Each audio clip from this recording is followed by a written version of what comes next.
Good morning. Welcome to Toad TV. I am Mary Beth. I am Helen. And we are the creative hands and minds behind Toad Hollow. And that crunching you hear is the bribe that we gave the dogs. They're very loud today. Yes. I just did a double take because I saw myself in the camera. I just said to Helen, I look so much like sister number 3. It's frightening. Yeah, I don't normally think of us, and you will all laugh, that we look alike. But there are times where I get a look and it's like, oh my God. Yeah, no, or I'll just catch myself out of the corner of the eye. I'm like, oh okay. Hello, Amanda. So, I just said the Graham genes are strong with us. Yes. So, okay, it is Wednesday, December 6th. It is... January 6th. Not December 6th, January 6th. It's King's Day, right? Isn't that what they called it? Epiphany, the Three Kings Day. Yeah. So I think today may be the day the Christmas tree comes down. Christmas is over. However, it is also, this is very important, Yes. National Shortbread Day. So, we are each going to make shortbread, different types of shortbread. Right. We are challenging you to make some shortbread. If you would like to do this, you don't have to. But shortbread... You may not come back and watch tomorrow unless you make shortbread. There you go. Shortbread calls for... A lot of butter. Butter, sugar, flour. That's basically it. Right. So, staples in pretty much everybody's pantry. Right. So you could do this. Yeah, it's just, whatever you want to flavor it with. I'm doing lemon. There's a standard shortbread, too. You don't have to do anything. You can just do straight-up shortbread. Helen is doing lemon. I am doing Einergarten's straight-up shortbread dipped in chocolate. Right. So, join us. Yes. Let's see what kind of shortbread you're going to make. I know I did one last year for Shortbread Day. It was a chocolate chip one, and it was kind of sandy and crumbly. It was not the best shortbread. Okay. So, my recipe takes 1.5 pounds of butter. So, we're starting off on the right foot. Yes, we are. Do you know how much flour it takes off the top of your head? 3 cups, I think. Okay, so yours is going to be so much better than mine because mine starts with 3/4 pound of butter and 3.5 cups of flour. Okay. So I think that's the thing. More butter, creamier shortbread. Yeah. More flour, crumblier shortbread. More of the shortbread that I enjoy. think of. Yeah.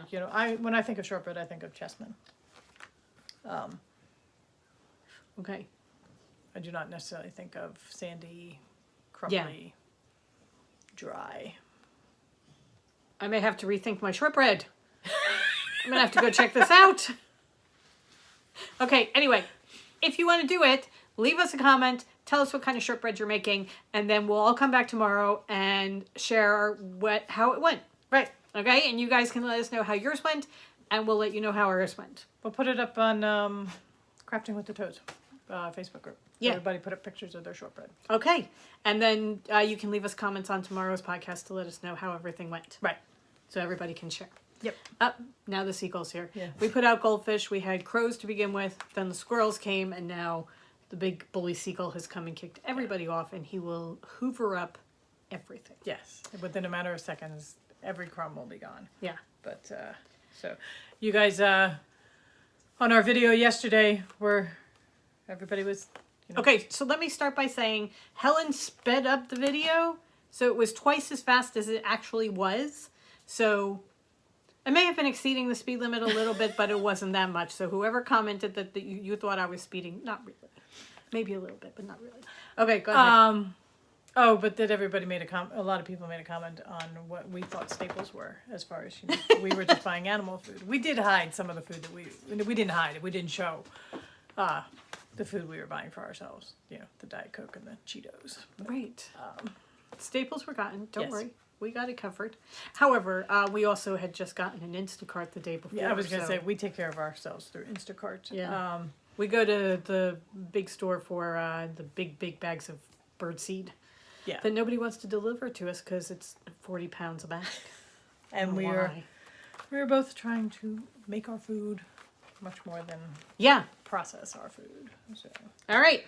So bunch of people had some questions. There were some questions about where we live, and quite a few people mentioned that the streets seem so empty. Yeah. We are in the down season. It is. This is the down season. Yeah. Once Christmas comes, then it's pretty much most of the houses around us are empty now. The population has grown in the past year only because there are a bunch of people who are doing their COVID Work from quarantining, home, school from home down here. Also, over the years, the year-round population has grown exponentially. I mean, it used to be you'd come down in January and nothing. Right. Like stores weren't even open. That's January, February are the lowest of the Right. low as far as population down We here. have there's a pharmacy that's open. The supermarkets are open. Most of the gift stores and the little mom and pop stores, they're all closed. They'll be closed through probably mid-March, beginning of April. Some stay through Christmas and then close for the 3 months, but for the most part, October forward. Yeah. Somebody else on that note said, why are the lights flashing yellow? Are there sensors for the side streets? No, they're not needed. No. Because there's nobody here. From Columbus Day? Right? Yes. Columbus Day to the week before Memorial Day, they turn off the traffic lights. They raise the speed limit on the boulevard, and The Islanders rejoice. yes. And then the weekend before, or the week before Memorial Day, everybody has to remember that just because it's yellow, it doesn't mean that it's flashing, that it's actually going to turn red. Yeah, and as we came over the bridge, what will happen is they will put up a great big huge electronic sign saying lights are on. Because we have a Because tendency to forget. you just don't even pay attention, you just drive straight down. Right. And there is no need for the side streets. There are stop signs, but there's no need for sensors or anything like that. There's just not enough traffic. Right. It's one street that we all use. And people, there aren't that many cars. So you don't have to wait forever to make the right turn or the left turn. You just... I mean, this year there have been more, and there have, you were backing up yesterday from the post office, and you were saying you couldn't see. And I know there have been a couple times where it's like, oh, am I ever going to get out of here? Right. Whereas normally it would just be, you kind of give it a perfunctory glance, but you don't need to look, 'cause Right. there's nothing there. But just because there are people for COVID. Donna wanted to know if all the houses were elevated. She lives in Galveston, and they have to be elevated. Ever since Hurricane Sandy came, any new construction or remodeling, in order to maintain your flood insurance, the house must be elevated. Our So house, they're on stilts. they're on stilts, right? And the garage is, and any like utility closets are on that ground level. I think that's a great idea. Let's put the all boiler and all the expensive equipment where yeah. it's going to flood. where it's going to flood. Good thinking. Yeah. Our house is old enough that it is grandfathered in, and we did not have to be raised. No.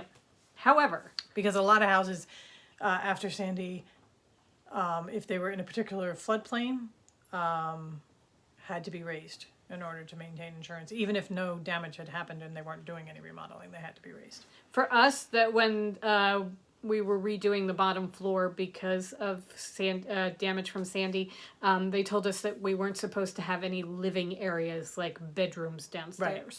So that while our house is fine, we're not supposed to have any bedrooms. Yeah. I don't know why.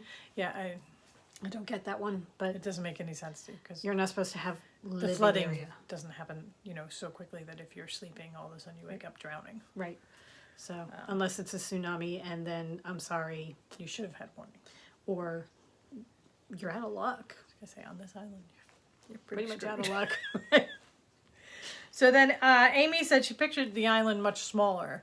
So it depends on how you look at it. All right. Sorry, we just had a small discussion, but go ahead. Okay.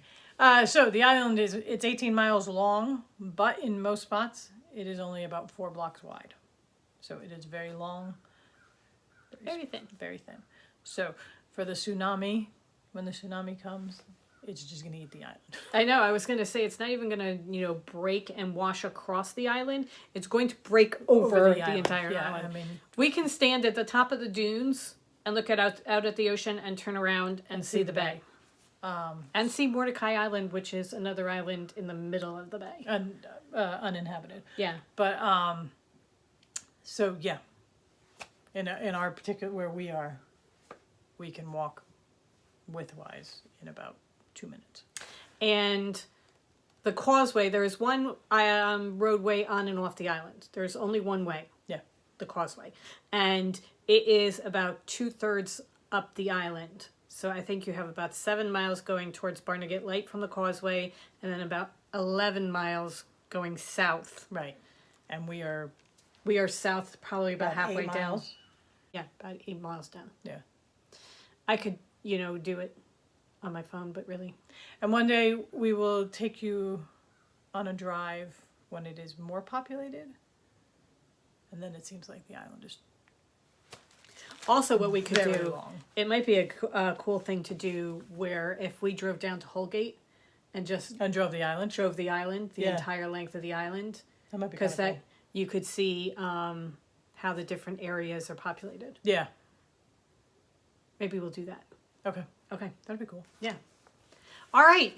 So, So those were a couple questions about where we live. yeah. So, and for the most part, it seemed like everybody enjoyed our little trip. Shall we update some cross stitch? Yes. All right. Updating some cross stitch. I am doing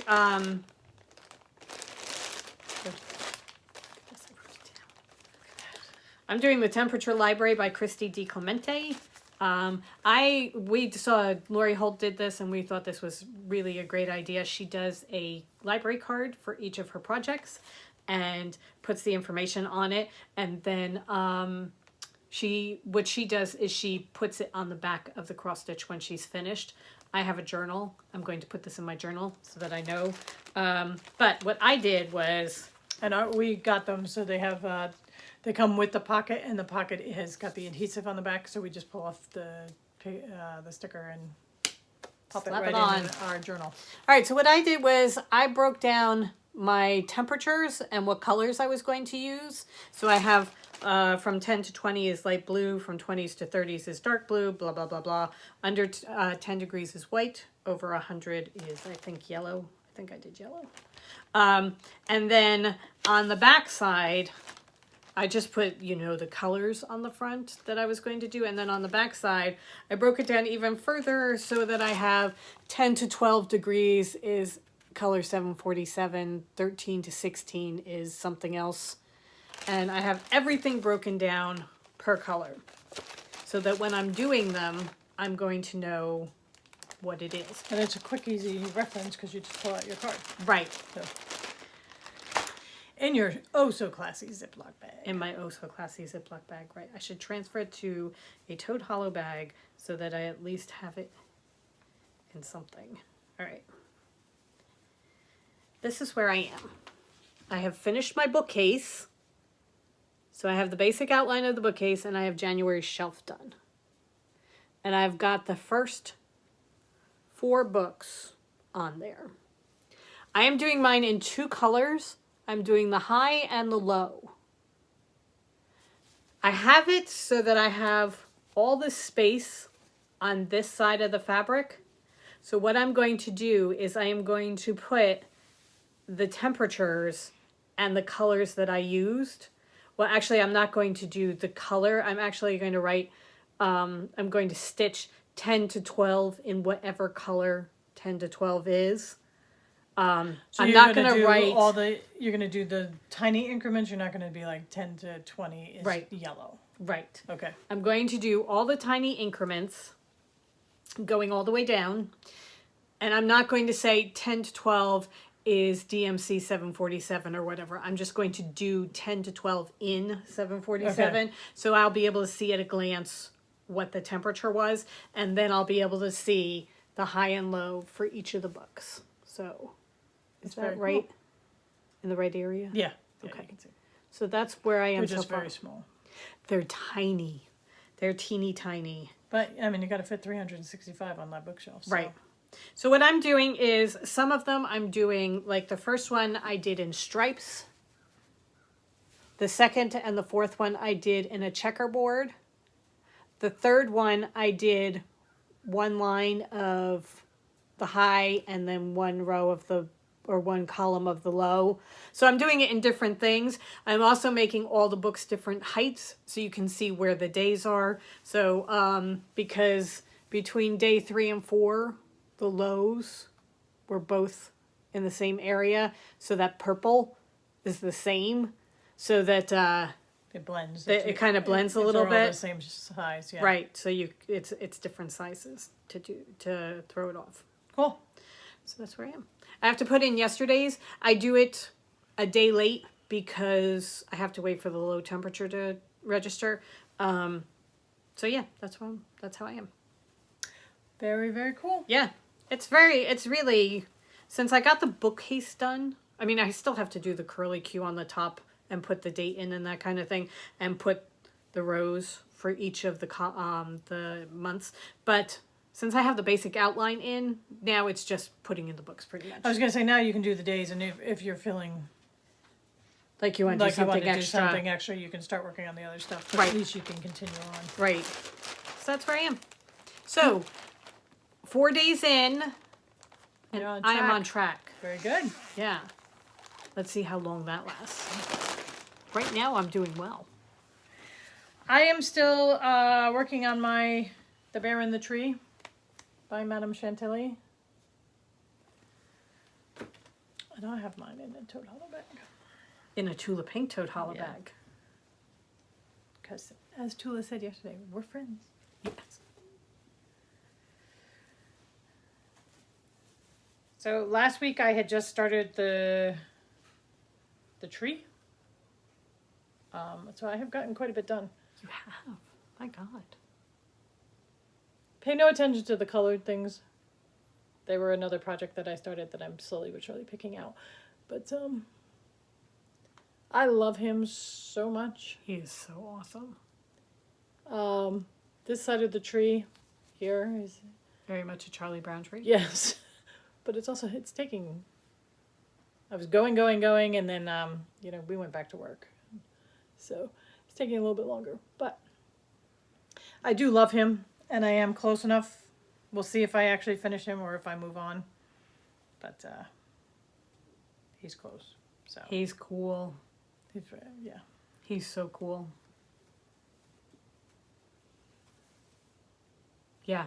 So that's just my bear in the tree, and that is the only thing I have in cross stitching. So Okay. All right. So last night we started watching Discovery Plus. Started last night, and since we're huge Food Network and HGTV fans, we signed up for it, and we started watching Magnolia Table with Joanna Gaines. Okay, one of the things I love the most about the show is they keep in most of her like bloopers Yeah. and where she forgets something and she's talking to the director and the director's telling her what she should be doing next type of thing. and she's being awkward and human. I love it. Yeah. So in my circle of friends with Tula, I want to add Joanna Gaines in there. I think she'd make a really good friend. Also, the food that she's made so far, oh my God, I just want to eat it all. And we have the Magnolia 1 and 2 cookbooks, so we're going to try and make some more things from them. But We made a frittata the other day, which turned out very, I'll very put good. the picture in. It's Yeah. What